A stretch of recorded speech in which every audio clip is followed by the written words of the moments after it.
tahu itu, nggak usah dimerekin gitu. Udah percaya dia. Berarti artinya si penjual tinggal ngomong gitu, ini kentang mana gitu.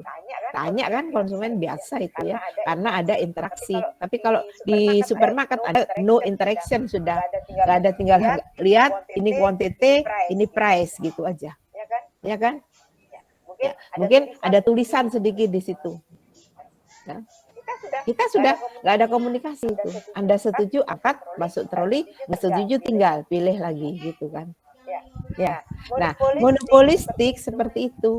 Ada nggak substitusinya? Ada Pak. Nah, yang di monopoli tadi no substitute untuk produk, ya kan? Nah, kalau di monopolistik ada, karena apa? Karena jumlah penjualnya masih banyak, tapi tidak sebesar persaingan sempurna. Ya, makanya orang dicirikan mengingat-ingatnya dengan apa? Pakai brand, pakai merek, ya. Ada diferensiasi produk, ya. Produknya itu apa? Oh, kalau yang ini harumnya begini, kalau yang ini apa namanya, ke kulit dampaknya begini, kalau ini rasanya itu. Pokoknya ada different lah, ada perbedaan. Ya. Nah, ini di monopolistik.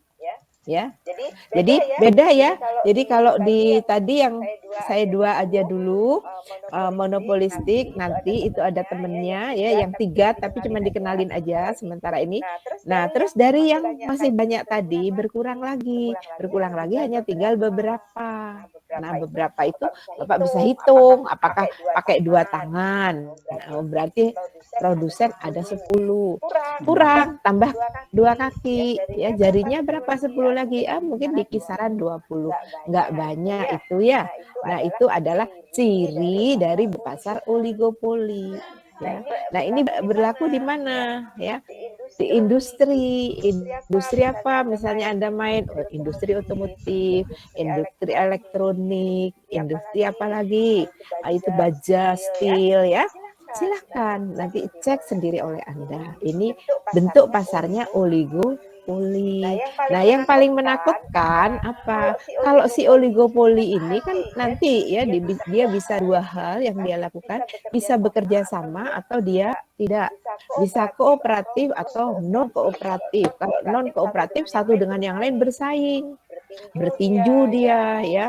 Nah, nanti saling mengalahkan itu ya, karena kalau di persaingan itu tidak ada saya ini aja deh apa namanya setengah menang setengah kalah gitu, nggak ada Pak.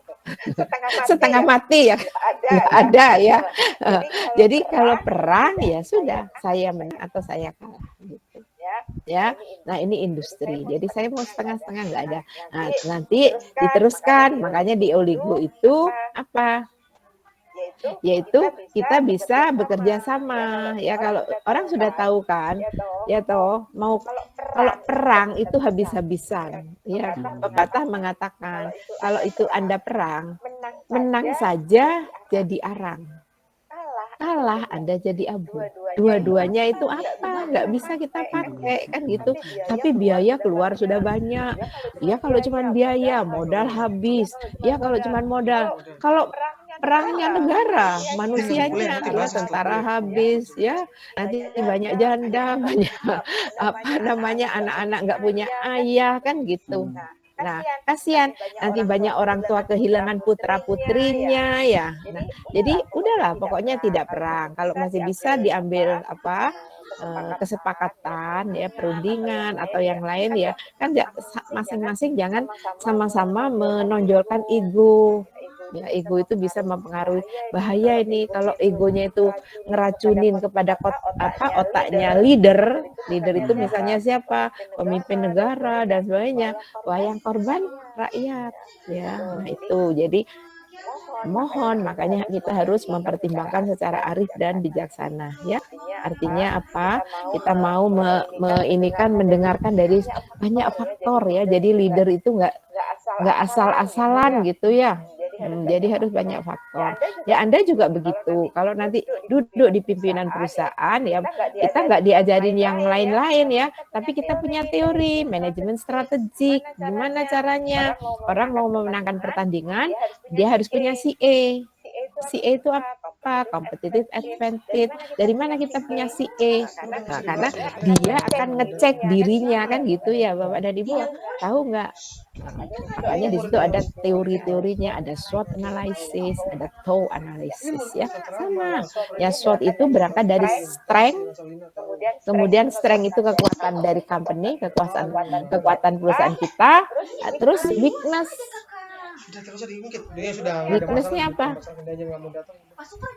Ya, kelemahan yang dia miliki. Nah, kalau kita mulai dari kekuatan dan kelemahan itu pola lama, tradisional. Yang modern justru kenapa? Karena strength and weakness itu adanya internal, ada di dalam perusahaan kita. Ya, Bapak tahu persis. Kekuatannya di mana? Kelemahannya di mana? Siapa? Internal. Nah, tapi kita harus dari luar itu kan banyak ancaman ya. Iya toh? Makanya yang kita sebut apa? Threat. Ya kan? Threat. Tapi di luar company kita juga banyak opportunity, banyak peluang. Makanya yang modern sekarang nggak berangkat dari SWOT, Pak. Tapi sekarang kita berangkatnya dari TOW, dibalik. Jadi ancaman dulu harus dia bisa rubah jadi peluang. Jempol Anda kalau bisa kayak gitu. Karena yang ngelilingi company itu banyak. Kan tadi saya bilang, ya kalau pasar persaingan semua udah nggak usah diiklanin, orang udah tahu. Nah, paling tidak ada di monopolistik, kemudian ada di oligopoli. Oligopoli ini apa? Yang tadi perusahaannya masih cukup banyak, tinggal beberapa kan beda ya, beberapa cuman gitu ya kan.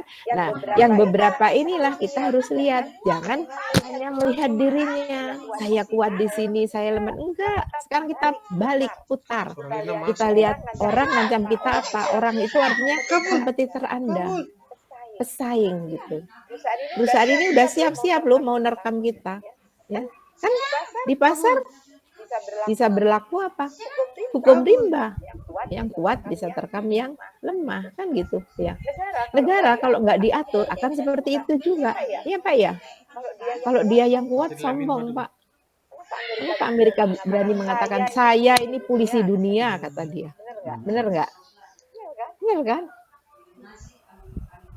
Iya. Nanti dia habis-habisan itu kalau dia sudah di kepala pemimpinnya sudah mencanangkan seperti itu. Ya, dia akan supply semuanya, ya, dananya, kekuatan angkatan perangnya, pesawat tempurnya, bla bla bla, semua itu duit, gitu. Termasuk tentara. Iya kan? Jangan dikira ibu-ibu di Amerika itu nggak nangis Pak kalau anaknya harus pergi perang, ya. Iya kan? Kalau meninggal banyak ibu kehilangan putra putrinya ya. Jadi jangan itu, kalau bisa jangan ya. Kalau masih bisa dilakukan apa perundingan dulu. Tapi kalau sudah keterlaluan ya udah apa boleh buat gitu. Ya. Pokoknya sebetulnya perang itu terakhir ya, terakhir. Kalau masih bisa yang lain pakai yang lain ya. Nah, sama ya. Jadi di oligopoli. Nah, kenapa tadi saya katakan kita ambil cuma 4, ya kan? Oligo itu tinggal beberapa.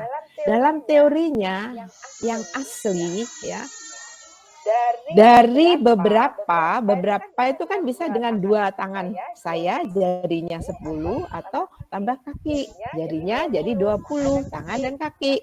Nah, kalau misalnya ini enggak ada, dulunya itu ada yang disebut dari oligo itu banyak ya, masih olinya itu banyak.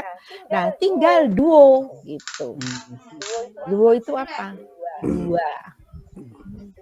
Dua produsen itu duopoli. Tapi karena faktanya, kenyataannya di dunia sekarang duopoli itu jarang ya, makanya diabaikan. Tapi sebetulnya teorinya itu ada 5. Terus apa?